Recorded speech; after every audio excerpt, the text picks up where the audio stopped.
All right, what's up, Sequoia Sports Camp crew? This is video number 2, or workout number 2. We're just gonna go through the workout. We're gonna talk about some key points of the movements in the workout and get to work. So the first thing in the workout that you'll see is RDL. RDL just stands for Romanian deadlift. So that is a little different than a traditional deadlift, and that's the first movement that we're going to go over. So a Romanian deadlift is basically just where you're taking the knee component in a deadlift, meaning how much you bend the knee, you're taking the knee component out of the equation. What that does is two things. First, it puts all the demand in the hamstring region, the posterior chain. So the second thing that this does is it trains the number one most important piece of any weightlifting movement, any functional weightlifting movement, a deadlift, a squat, a power clean, etc.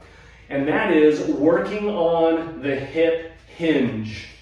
So when you think about a hip hinge, everything that starts from the ground when we lift has to start with a really good hip hinge. So if you think about having a piece of metal that goes from here up to your shoulder, a joint here, and a piece of metal that goes down, and the only thing that can move is this one joint, and that's the hip. So I create stability in my chest by lifting the sternum. I lift the sternum slightly here, pull up. I take my shoulders, I drop them slightly down and back. My abdominal muscles are tight. When I create that stability, that's my iron rod through here. Once that stability is created, now the only thing that's going to move is this joint, the hip, okay? So when we do an RDL, that's all we're training. Now the knee is gonna unlock just slightly, like so. You're just unlocking the knee, but that's it. Once you unlock the knee, now it's 100% hip. So on a traditional deadlift, you're gonna take the weights all the way to the ground each repetition. On an RDL, you're not gonna probably have the mobility to get down that low. So if I'm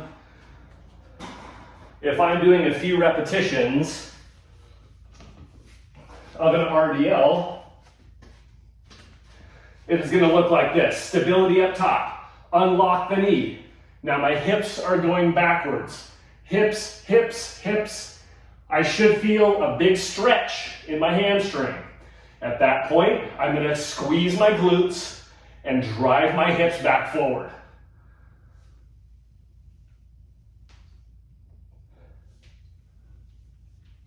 Just like so. Okay? Now the second movement in the workout is a zombie squat. A zombie squat is just based on the position that you're in when you're squatting. Your arms are straight in front of you. If you can, you should probably take a weight. It could be 5 pounds, it could be 10 pounds, whatever, but it's probably not going to be a ton of weight. But as you squat, you're going to have, this is going to come up to shoulder height here, and then down. Zombie squat, and up. Okay? Now what you'll notice with this, in this workout, we're calling this hinge anterior chain. So we're training a hinge, which really gets the posterior chain, and you can see my trunk tips forward. Zombie squat, arms are up. My chest is forward. That puts the demand on my quads. So the first superset is this balance between load the posterior chain, then load the anterior chain right after. So you're gonna do approximately 6 to 8, 6 to 10 repetitions of the RDL. Immediately after, no rest between, you're gonna go right into your zombie squat for another 6 or 10 reps, something in that ballpark. And then you are gonna do 3 sets of that. There is a 60-second rest in between each superset. Once you've completed 3 sets of that superset, you go into your second superset, which is a traditional deadlift followed by lunges. 3 sets, 60 seconds rest between each set. With the lunge, you just want to make sure that the trunk isn't doing this or this. So a lunge should be very rigid through here, like so. If you want to step backwards or if you want to step forwards, it really doesn't matter. Just do it the same way each time you do this workout. If you want to walk, a walking lunge, forward, step 2, forward, that's totally fine as well. Just do it the same way each time. If you can't get your knee all the way to the ground, like this, without losing control of your trunk, then don't go all the way down yet. Make sure in your journal that you document how much weight you're using and how many reps you got for each of these sets. The final component of this workout is the endurance conditioning component. You're gonna see that it is a countdown. 10, 9, 8, 7, 6, all the way down to 1. There's 2 movements in this. The first is a kettlebell swing. The second is gonna be a calorie row or a calorie like assault bike, something like that. Those would be the 2 ideal options. So the kettlebell swing, again, we're incorporating the hip hinge into this workout, but now we're training a little bit of speed with the hip hinge. So when you think about an athlete doing a vertical jump, guess what? It starts with a hinge. So now what we're gonna do is instead of like an RDL or a deadlift, where it's slow, controlled movement, now we're gonna get in some explosive movement into the hip hinge. So to take a kettlebell is what you'll need for this. And I'm gonna be in a wider stance, like this, wider than a deadlift, okay? What you're gonna do here is the kettlebell is gonna swing between your legs. There's not very much knee bend, so this is similar to an RDL pattern with a wider foot base. As the kettlebell comes between my legs, I want you to think about your hips as being a trampoline. And if somebody threw a ball against a trampoline, the trampoline is going to absorb the weight and then throw it back out quickly, okay?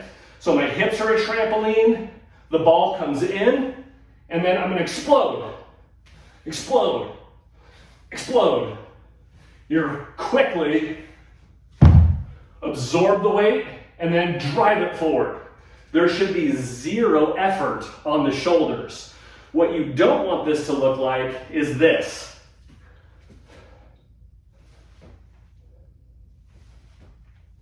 Where you can see that the weight is leaving my hips before my hips have come forward. In slow motion, it would look like this. Correctly, it would look like this.